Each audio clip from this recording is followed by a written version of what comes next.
On today's Fit to Eat, I'll be preparing vegetarian lasagna with fresh marinara and zucchini crostini. Our guest is Sonny Baker, who's going to tell us about how the Mississippi Farm to School Network is getting local farm fresh produce into school lunches. We're also going to check out the Garden Farmacy, and registered dietitian Rebecca Turner will share one of her favorite new snack recipes with us. It's going to be a great show, so stay tuned.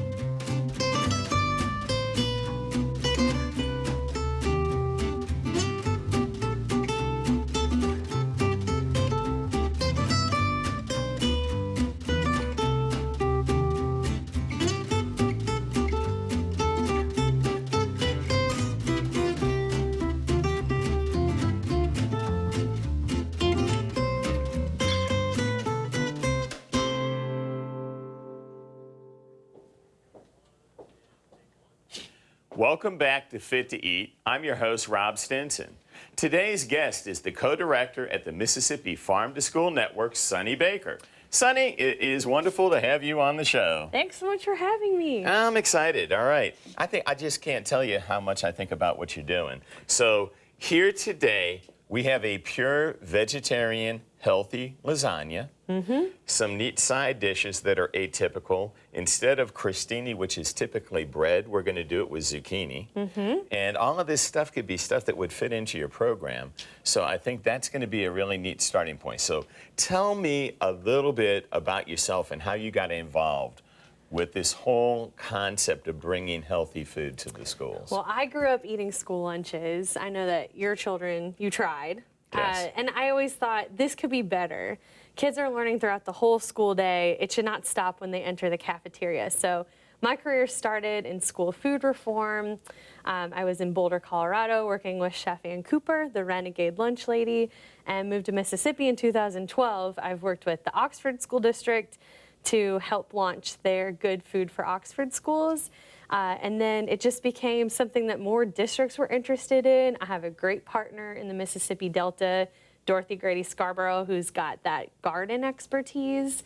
And we partnered together to make the Mississippi Farm to School Network. How cool. You know, I mean, anything that can help educate our kids on eating healthier is a good thing.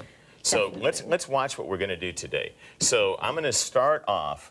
The marinara sauce that we're making is a pure vegetarian and actually really healthy. So we're going to start off with a little bit of oil, and I'm always very cautious, about a half a teaspoon of oil, since it has quite a bit of fat. We're going to start by throwing in our onions and our garlic, and immediately you know it's going to smell like a real Italian meal going on. Oh, yes. About half the pepper on the front end, a little bit of white pepper too, so this has got a little taste to it. Some oregano. You could use fresh or dry. I didn't get fresh, so we have some dry. And we're going to toss this a little bit first, just to blend it in. Because then we're going to add in some really pretty, look at these. Those are some beautiful ripe tomatoes. Yes. And I mean, that Those to me, are peak season. Yeah, and it's just, if you don't have to add sugar to your marinara, all the better. Yeah. And with beautiful ripe tomatoes, you don't. So that's kind of where that's going. We're going to turn this heat up a little bit. And then once we've got that going, I kind of deglaze that pan. You know, it's one of those big words. It is actually just to get the flavoring of those seasonings into the sauce, so when I add the tomatoes, It smells so everything good. is in there. Do you want me to stir it? Yep, you sure can. Well, while you're stirring it, I'm going to throw in about half of our fresh basil. And I'll save some for the end. We're going to add in the rest of that black pepper and the rest of the white pepper. Oh my gosh, it smells so good. I know, isn't that a shame? That's the one thing that nobody can ever get. Smell-o-vision. I know. When that day comes, we're in trouble, huh? Yeah. I don't think people will ever leave the kitchen. So talking about kitchens and families, getting the kids involved. And basically, I think the most interesting part that I heard you say, I'm going to turn this heat down a little bit now so it'll simmer. What I thought was so interesting is that they're actually learning to grow their own vegetables, huh? Yeah, school Talk gardens about are a that. huge part of farm to school. So anytime a kid helps cook. This is just a little salt-free vegetable stock. Okay, great. I Oh, don't this is use totally any vegetarian, right. yeah. Total vegetarian, no chicken stock at all. Yeah. Well, I'll let that sit. Yep, that looks good. Yeah, so a school garden is a great way. A kid will eat anything that they help grow. Often, we'll be planting eggplants, and these kids will be like, when can we eat them? When can we eat them? It's like, eggplant, all right. Right, which they would never even think about eating otherwise. Maybe not if it was presented any other way. But then with cooking, too, getting your hands in there. For adults, it works the same way. They're just going to be much more likely to eat that food. And we have this obesity epidemic, so we need kids to be eating more fresh fruits and vegetables. You cannot grow hot Cheetos in a school garden, so it's going to be good stuff. I mean, well said, because let's face facts. In Mississippi, we lead the pack, so this is a great place to attack it, and starting with our youth is the best way. Because honestly, it's interesting, but they'll bring that home to their parents, and their parents at that point might even think about it. Oh, totally. Often, like if I go into the Kroger after doing an event and all the kale is gone, I'll be like, I know exactly why this is. Because we did kale chips in the school this week. Isn't that amazing, though? All right, so what we're going to do, we're going to change locations, and I'm going to ask that you just kind of periodically stir that. Okay. I'm going to turn the heat down to about as low as it'll go, because that sauce, I mean, you got to admit, it already looks like a traditional marinara. It does. But I'm going to add more of the stock so it kind of cooks in. And I love using vegetarian stock, and that's salt-free, too. So one thing you're going to notice, no sugars, no salt, no white flour at all. Great. Yep, so you won't see any of those in there. We don't need the wine. We've used enough of that. It already deglazed. And I'm going to actually take it now and put the rest of that basil in so you can stir it in. Wow, this is cool having a real helper so here. Good. And the rest of the stock, and we're done. So that's going to simmer while we're doing this. So now what I'm going to do, in between the layers of what would normally be pasta, we are going to have yellow sliced squash. So this is really different, and that way it both takes a lot of the carbs and the fat out, but it also kind of brings it into that real vegetarian theme. So before we do that, I need to make what's going to go in between the layer. And this is going to all be vegetables. So I'm going to get this started, then we're going to actually take and kind of work a little trick out. We're starting with beautiful little chopped carrots. Turnips. That was some turnips that we just put in there. Great. So those, and I tell you what, a lot of people don't even know what they look like. Well, that's a little one. Yep. That's a good one, though. And that's all they really need to get going in this. You're usually more flavorful when they're smaller. Yeah, and I like using them, and it's easy to cut them. Little garlic we put in there now. So you got to have onion garlic, and we've got turnips and carrots. So it really becomes a pure vegetarian stuffing. Now we add in our flavor, and of course, I'm putting black pepper in again. Some dry oregano. And then fresh chopped tomatoes. All right. And I tell you what, you're doing so good with that. You wanna stir this up for me? Use this? Yeah, Okay. absolutely. Okay. It's all going to the same place, so we're actually kind of safe. And once again, beautiful fresh basil. Yeah. So I love, and it's interesting. Outside my restaurant, Salute, we cook, and we actually grow our own basil. I love that. And it's really kind of neat. And when you see fresh herbs and kids get used to them, the smell is entrancing to them. Oh, yeah. And herbs are a great thing to grow in a school garden. And cafeterias can use fresh herbs in many dishes that they're making. So it's a great sort of intro to school gardening. That's awesome. Yeah. So I heard something about a crazy carrot day or something. Let's turn that one off. Yeah.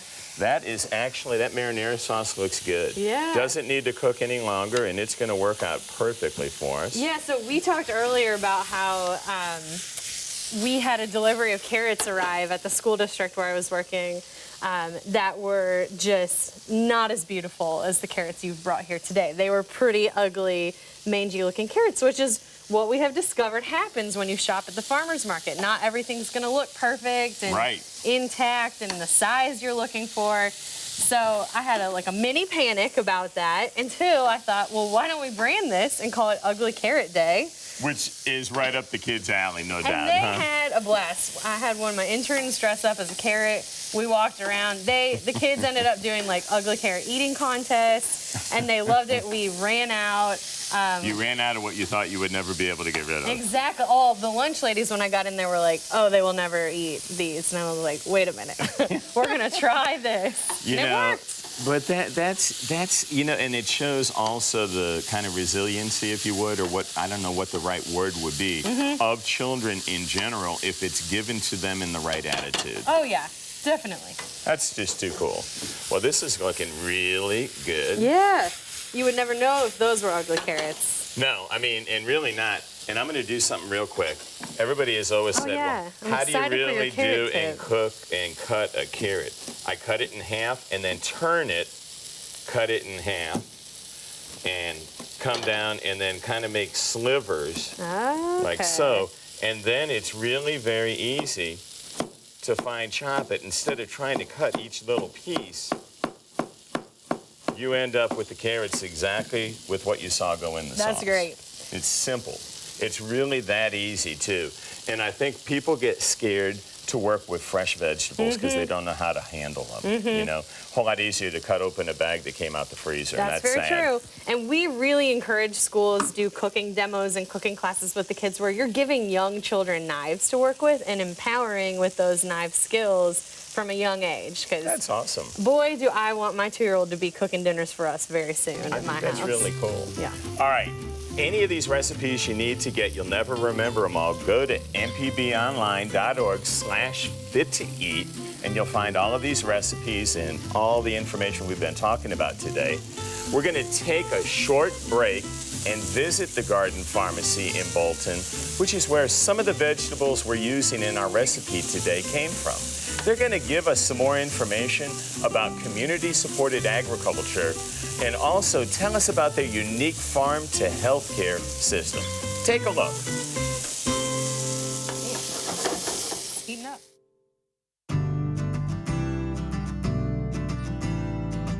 We're at the Garden Farmacy in Bolton, Mississippi.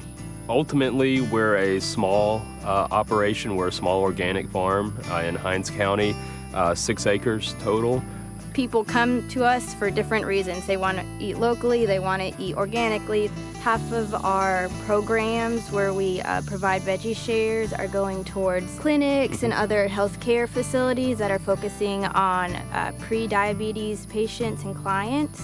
And so we're trying to grow as healthy and natural of a product as possible, not only for flavor, but for more natural nutrition absorption within the human body.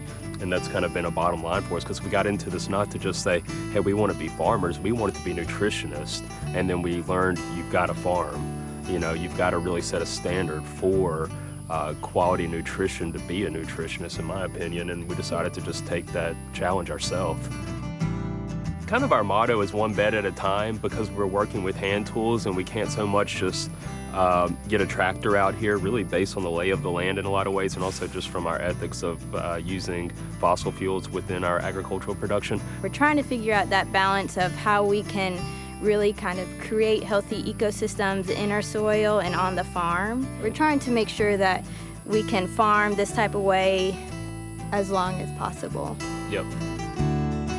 We're able to farm this little piece of land so productively because of 3 main things. We have good soil and we know how to work it.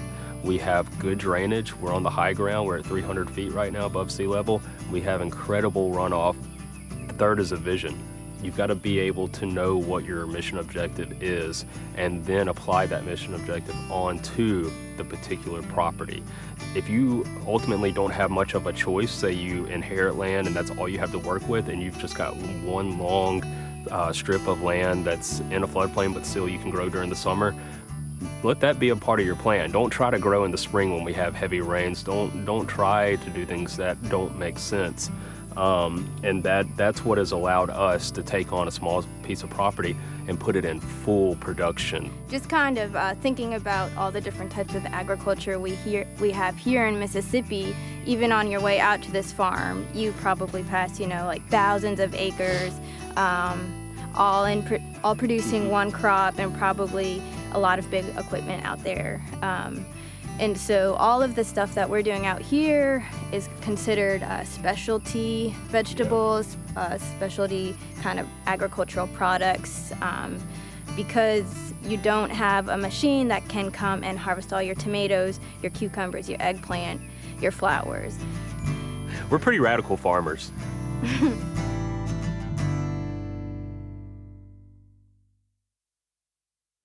Welcome back to Fit to Eat. If you're just joining us, Sonny Baker and I are right in the middle of preparing this, and I know they just saw where all that beautiful garlic is coming from. And I tell you what, there would just happen to be garlic in everything we're doing today. It's my style. I mean, call me Mr. Garlic today. All right, so what we're going to do now is make the layers, again, a very small amount of oil. And on this one, I'm going to make sure it coats the pan. And you see how that's dancing around the pan?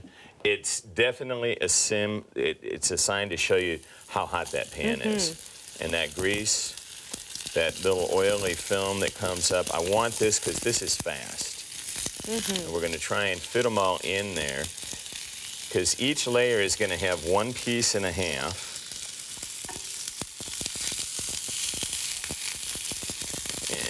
Come on. Yeah, these guys are going to cook the fastest, being in the middle. Oh, it's and I want it gorgeous. to stay a little firm, but not too firm. And squash is such a great Mississippi crop because you cannot get rid of it in your garden by the end of squash Boy, season. isn't that the truth? It just grows like a weed here. There we go. Kind of a lot trying to fit in there all at one time. Let's get that little guy. That little There you guy go. is It's actually, like a puzzle. I'm going to set him over here. He is done. And this one looks good as well. So I know you do an annual event. I'm going to keep just kind of flipping and turning these. So talk to us about the annual event that you guys do. Yeah, so we do an event every October, first week of October, during Mississippi Farm to School Week, which is actually Mississippi legislation. The first week of October is Mississippi Farm to School Week. We have partnered with Department of Education to do a Farm to School Week challenge every year. So it's a great jump start for school districts. They have to buy a local food that week and or do an activity in the school garden that involves cooking. And if they pledge to do that, we send them a box of Happies, which is a word I learned when I moved to Mississippi. Little stickers and tattoos and seed packets. And we had 75,000 kids participate in that challenge last year. You know, often trying a local food for the first time, connecting with their farmers. It's a great jump start for farm to school. That's incredible. All right, so I think since you've been so helpful, I'm going to ask you to take about 1/3 of our beautiful stuffing and layer across here. Well, I am honored. And I will kind of spread it as you do it. Here we go. So nice and kind of thin, that's good. And then what we're going and to the do, marinara? yep, a little bit of marinara in there. Perfect. Perfect. That looks good. This is so colorful. I know, isn't it though? Yes. And then what we're going to do is put another layer of the squash right on top. This is gluten-free too, I think. Absolutely is. I am so glad you noticed that. And I tell you what. Unintentionally. No, this is quite by intent, actually. Just kidding. Yeah, and I mean, you'll find almost every single recipe I do is. And it, I think, is just as easy to use rice flour as white flour. And it's really so much better for people. So I like it, and it just turns out to be that gluten-free. I mean, I'm all about the flavor. So if you're expecting kids to eat good food, it just has to be super flavorful. Yeah, save it. I'm going to ask you, That just much? put a Okay. little bit there. Because guess what? You're going to get some of this and just a little bit of the marinara on top, and then we're going to have a little fun with it. Great. That's perfect. So that way it gives me something I can give to you. All right, Perfect. now, to finish this, before I put it in the oven, we're going to take, and this is low-fat mozzarella, and we're going to spread that on top. And then just a little bit of grated Parmesan. And I tell you what, you got to admit, it looks like lasagna, doesn't it? Sure does. Little bit of basil, rather, but I'm going to put the majority of that on. And now we're going to bring this behind you here. And if you'll open that top oven, put it right into the oven. And man, I tell you what, we're doing really good. Yeah. I mean, to me, to be able to have something of this type that is actually this healthy and kind of a traditional dish, which you and I both know is never healthy, you know. All the cheese, all the pasta, and everything else that goes along with it. As much as I like lasagna, I was determined to come up with a way to do it on a really different note, both gluten-free and healthy. So now you see what's happened here. I have a little bit of everything that we've done. Yep.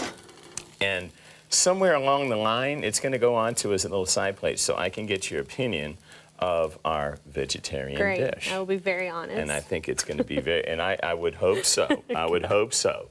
All right, well, listen, we can get all of the details of this recipe by going to mpbonline.org/fit-to-eat and find out all the information. And we're going to take a quick break and check in with registered dietitian Rebecca Turner.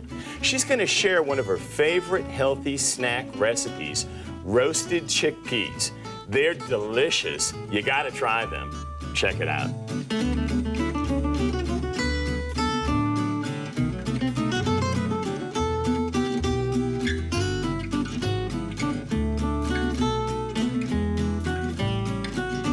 All of us can benefit from eating more plants, especially getting more plant-based proteins.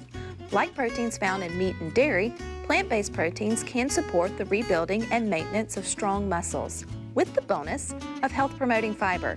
But it can be tricky since plants aren't necessarily known for being high in protein. It's good to know that chickpeas, or garbanzo beans, are an excellent source of plant-based protein, providing about 15 grams of protein per half cup and a whopping 15 grams of heart-healthy fiber too. Keep no salt-added chickpeas in your pantry to add a plant protein boost to salads, stir fries, or even snack time. Why don't you give oven-roasted chickpeas a try for an easy, delicious, and nutritious snack? Roasting chickpeas really is as simple as preheating your oven to 450 degrees. Rinsing and thoroughly drying a can of chickpeas, and then just toss them with a little bit of olive oil, a pinch of salt, a little pepper, or get creative with your own blend of seasoning. If you like it hot, a little cayenne pepper can add a nice kick too. So you spread on a baking sheet and then you bake your chickpeas for about 30, maybe 40 minutes. You just want them brown and crunchy. Simple enough, store them in an airtight container for up to a week. Roasted chickpeas are a crowd-pleasing snack that is fit to eat. Welcome back to Fit to Eat. I'm here with Sonny Baker from Mississippi Farm to School Network, and we are almost done with today's recipe. You've been incredibly helpful. Thank you. All right, so we're going to take and at this point make up a seasoning to go on our zucchini crostini.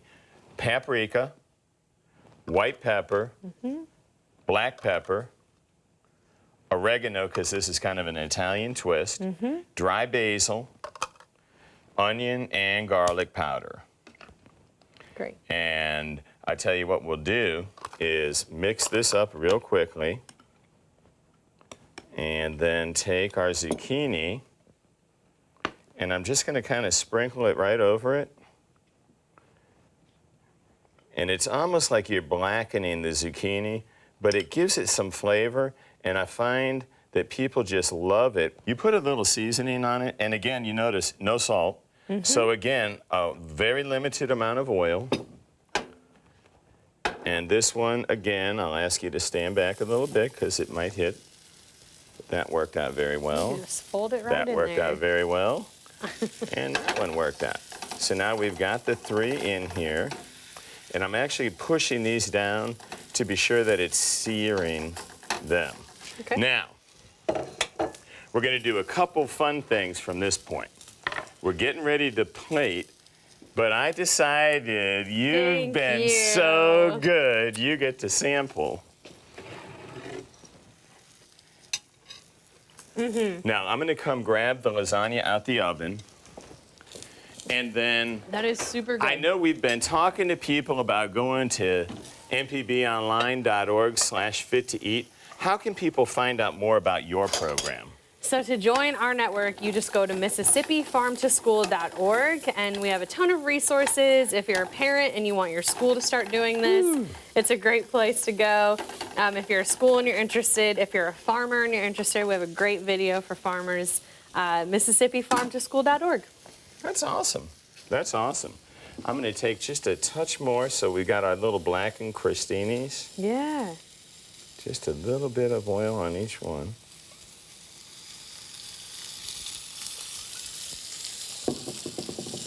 Oh, I tell you what. And it's just such a great flavoring. They don't take long to cook, because you want these to stay kind of crispy, so that you got a little bite to them. There we go. Great. And I tell you what, I finished this with just a little fresh basil here, and the marinara, and on the crostini. Beautiful.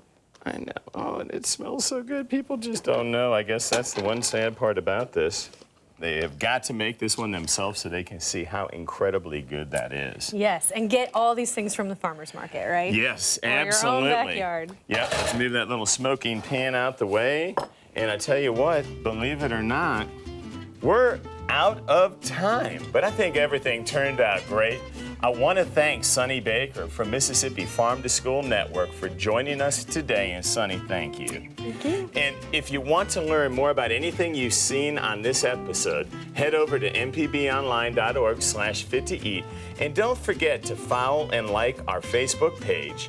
Until next time, I'm your host, Rob Stinson. Eat well.